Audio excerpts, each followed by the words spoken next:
Hey guys, it's your average middle-aged American back again with another reaction video. This one is from a Brit in Germany.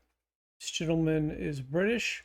He moved to Germany and he talks about different topics and issues in the UK and in Germany.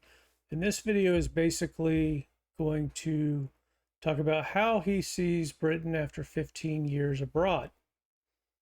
Obviously, Britain and Germany are not that far apart, so I imagine he travels back and forth quite a bit. Anyway, I have not seen the video. I just did another video by him that was interesting, talking about working in Germany versus working in the UK. Found it interesting, so I figured I'd see what else he had. Want to take a minute, thank all you guys. We hit our 500 goal and for subscribers after 3 months. A little quicker than I expected, quite honestly, and I love it. I love the fact that everyone's so active in the comments section. I learn something every day. I can't thank you guys enough. We're going for 1,000. So if you know somebody that might like these videos, send them a link. Share, I think they say, the young whippersnappers. If you're not familiar with me, I'm a 53-year-old American and just trying to learn about the world. Plan on doing a lot of international traveling with my wife in the future. So just trying to learn as much as I can in the meantime. Enough jibber jabber. Let's see what this gentleman has to say.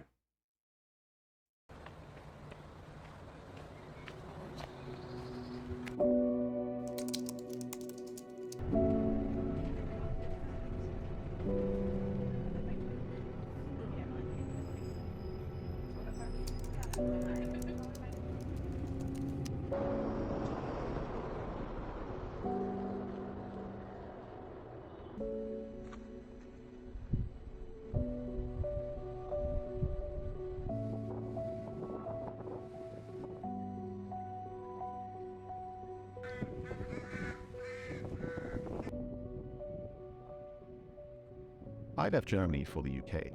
Now, I didn't leave for good, but this time it's been really very different. I didn't stay in a hotel or with friends. I stayed in an apartment, which felt very much like home. And for the most part, I had very similar routines, and the rhythm of my life was very similar to how it is back in Germany. I ate breakfast at home, I cooked at home, I did the laundry, I had visitors. My family visited me, and even some friends from Germany. And even though I've been gone for 15 years, things did feel very familiar, and in a sense it felt a little bit like coming back home.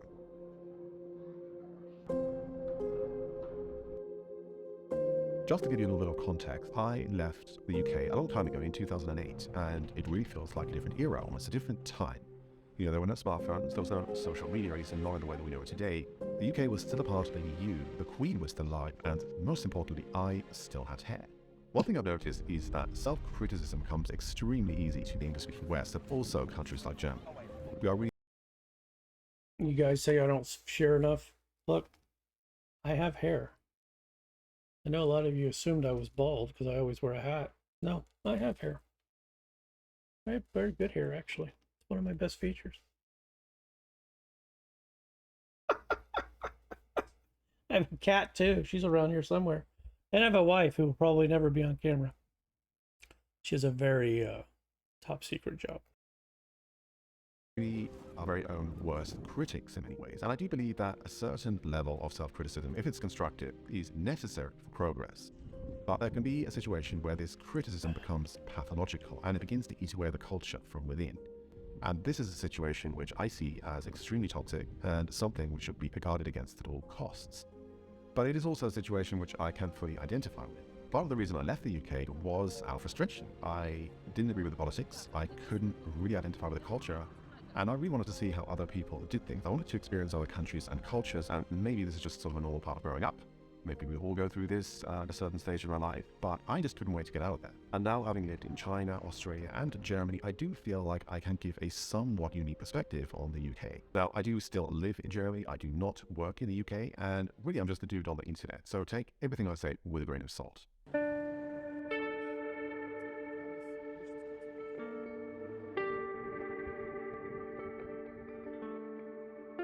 There are objective advantages and disadvantages of living in any country. You know, one of the huge advantages of living in the UK is the language. It just so happens at this time in history, English is the global language. And it's actually one of the reasons that led me to go to China. Without having been a native English speaker, I probably would not have ended up going there. And it is something that I take for granted. Traveling can really help me to realize how lucky I am to have this skill, basically just because of where I was born. But on top of these objective quantifiable metrics, there is a really thick layer of personal experience, personal circumstance, and just every individual situation, which really is not to be underestimated. When we are not in a good place, when we are not completely satisfied with our lives, when we feel like something is off or missing or wrong, the tendency is to look elsewhere and think, my life would be much better over there. And, it could be. Grass is always greener on the other side. See, I don't feel that way. If anybody who's watched my videos knows that I'm a little biased towards America. Some of that's inexperience, and some of that's being lucky enough, like he said, he's lucky enough to be born speaking English. I'm lucky enough to be born an American from a good family in a good location. I live within 20 miles of where I was born by choice. I am a very lucky person. I'm a very lucky person. I have great parents.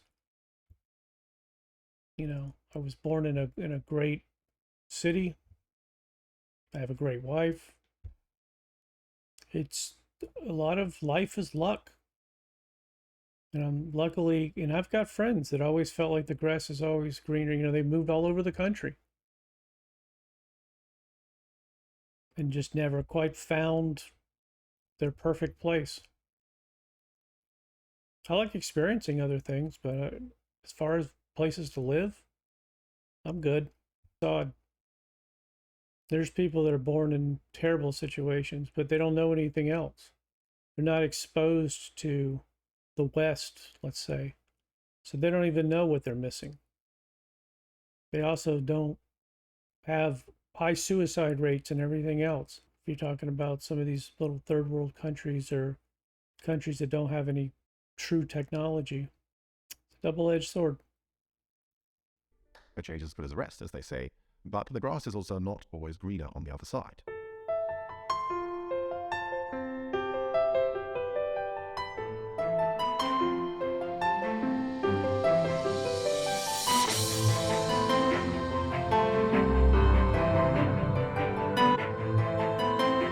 England and the UK, I think, really has to start with London, because the country of England and the United Kingdom really revolves around the city of London. Now, there are many things I could say about London, but I think the best way to sum it up would be, without any irony, that London is special.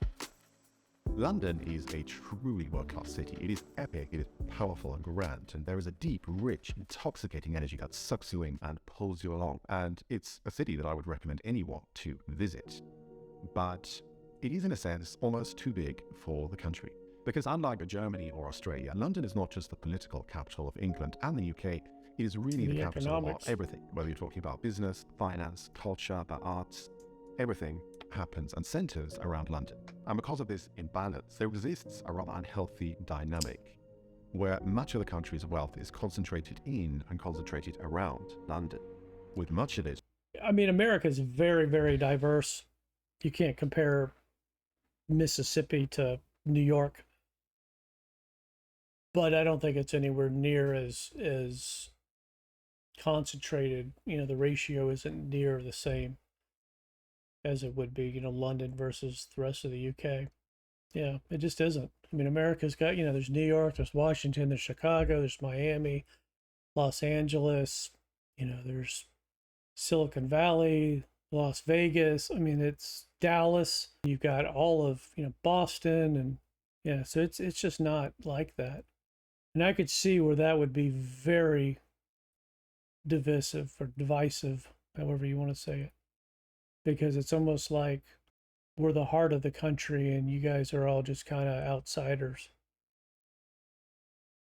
That never even occurred to me. Never even thought about it like that. And a lot of Westerners, it's almost like if they've been to London, they've been to the UK. Like it's just the standard. But I never thought that a person from the UK would feel that way. That it's almost like the in crowd, and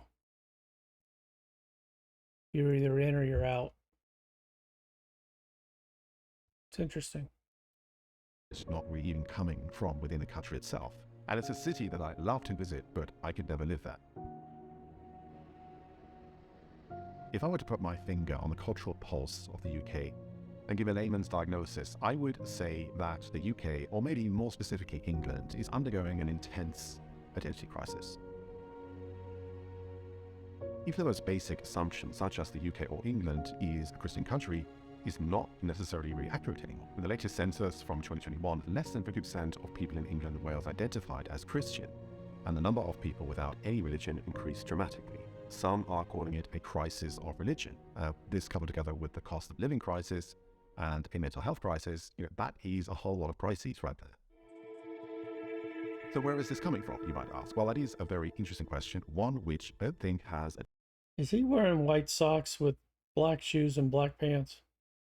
You might ask. Well, that is a very interesting question, one which I don't think has a definitive or final complete answer. My guess would be that it goes back really very long way. I don't think this is something that has happened just the last couple of years. And although this is not specific to England, I do think that the decline of religion and the move away from the nuclear family has played a role. This, coupled together with ever more countries seeking independence and breaking from the Commonwealth, as well as the establishment of devolved institutions in Scotland and Wales, really leaves England facing some tough questions. The UK is an incredibly diverse and multicultural society, and this has for many years been its guiding light when talking about cultural identity. And I do think it's still accurate. You guys are still driving on the wrong side of the road? It is a very open, a very accepting culture, and I did mention in my previous video how much room the individual has here to breathe.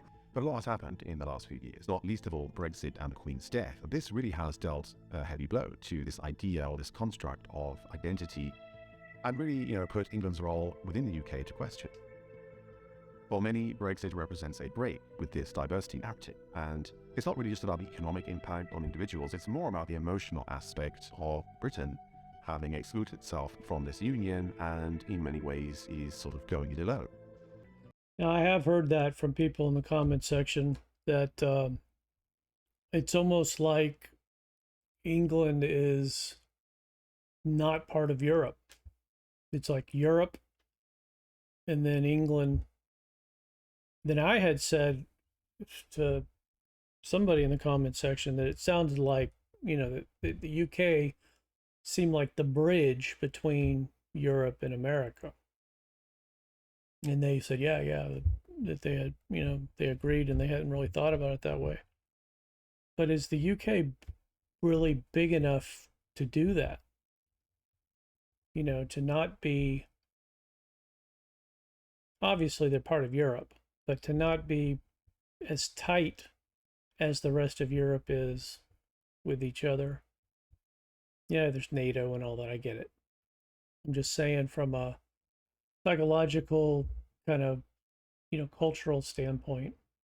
And some people in the comment section just felt like the UK thought they were better than Europe,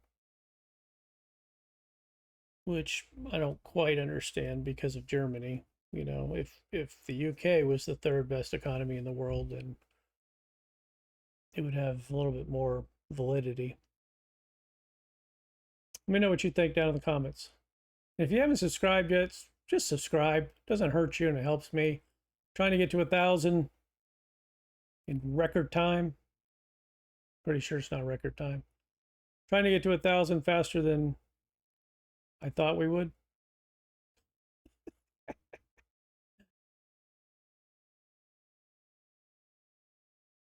One thing which I think is difficult for continental Europeans to understand is that the country of England shares culturally a lot more with other English-speaking countries such as the US, Canada, Australia, New Zealand. These kind of countries, there is a very sort of long shared history. And I know, before you light the comments on fire, it's a very emotional topic, but just the fact we share a language is huge. I can go to Australia or Canada or the US and pretty much from the get-go feel relatively I'd hope, just because I speak the same language. Now try moving to another country where you don't speak the language. Yeah. You will, I'm sure, experience quite a bit of uncomfortableness, and there will be a long period of integration. During my time back here, I have heard about the woes of the Postal Service and the Royal Mail.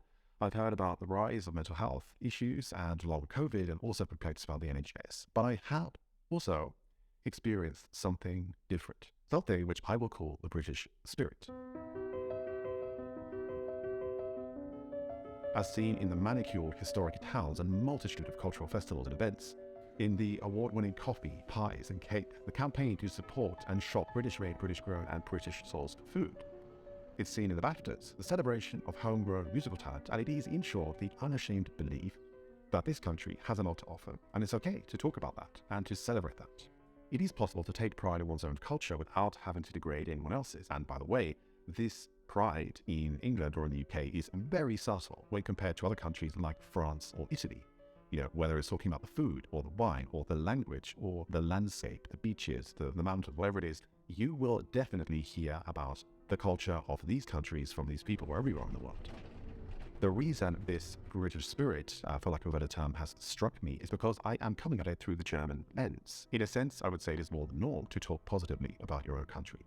But when it comes to Germany, it is really highly unusual to hear Germans talking positively about their own culture. And usually the biggest proponents of German culture are foreigners, are people with an outside perspective. At least that has been my experience. In short, both countries have a lot to offer. I watch a gentleman that's English. I actually watch a lot of people that are English that do reaction videos to a lot of American stuff. And they're always talking about how beautiful America is and, you know, how they don't have the same things, the same landscapes, the same beauty. And then I watch videos on UK and I'm like, this place is beautiful. You just take things for granted. I mean, if you go to, you know, from the UK to India, I'm sure you'd find that the UK is quite beautiful. So it's interesting. And then when I saw Germany, I lost it. I mean, I was just like, I couldn't believe it. I had an aunt that worked for the United States Army in Germany for years. She was a civilian, but she was pretty high up and working for the Army. She loved Germany. She loved it. And I hadn't really thought that much about it. And then I started watching some videos and I saw This is Germany by Dr. Ludwig or Ludwig. And I about had a breakdown. I mean, it was unbelievable. It was just stunningly beautiful. But that doesn't take anything away from the UK. The UK is beautiful. Ireland is beautiful. You know, all those cliffs and, you know, ocean views, the, you know, the rocks and all that. I mean, it's a beautiful place. We all take too much for granted. All of us.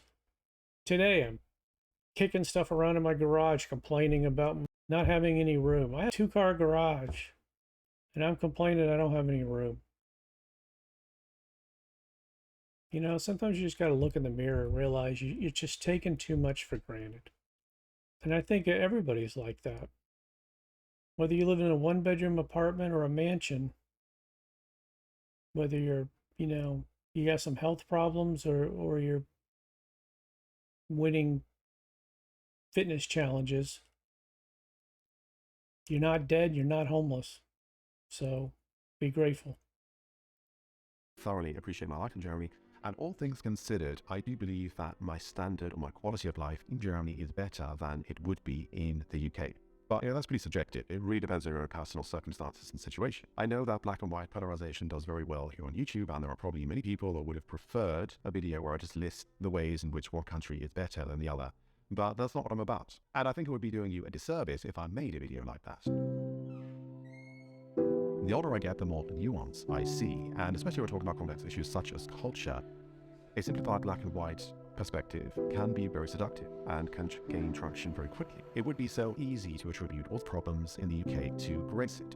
If only we rejoined the EU, everything would be solved. I think this is a little bit too simplistic, but what I do know is that the UK is an incredibly diverse country with a rich, long, complex culture, history, and it's one that the Germans love. And I know this because I went to a lot of towns, a lot of villages, beaches, countryside in England. Wherever I went, I heard German. The Germans are everywhere in the UK. And I think that out of all of the European countries, the Germans and the Brits have the most in common. And that is a beautiful thing. That's interesting. So what do you guys think? Do the Brits and the Germans have the most in common? I don't know enough about Europe yet to even comment on it, quite honestly. So what do you guys think? I would think that like France and Italy would have the most in common. I would think Finland and Sweden would have the most in common. Or Sweden and the Netherlands would have the most in common. Or Austria and Germany would have the most in common. Now, if he's saying the most in common for the UK, maybe, I don't know. Ask me again in a year. All right, guys, if you're new to my channel, it's anything and everything that interests me as an average middle-aged American. That includes learning about other countries, other cultures, international travel, learning more about my own country, America, setting the record straight for people spreading misinformation about America, at least in my opinion. If you haven't subscribed already, I would really appreciate it if you did. Doesn't cost you anything, helps me out tremendously. We're over 500 now, which is great. Shooting for 1,000. Thumbs up also helps. I do appreciate you, and until next time, take care.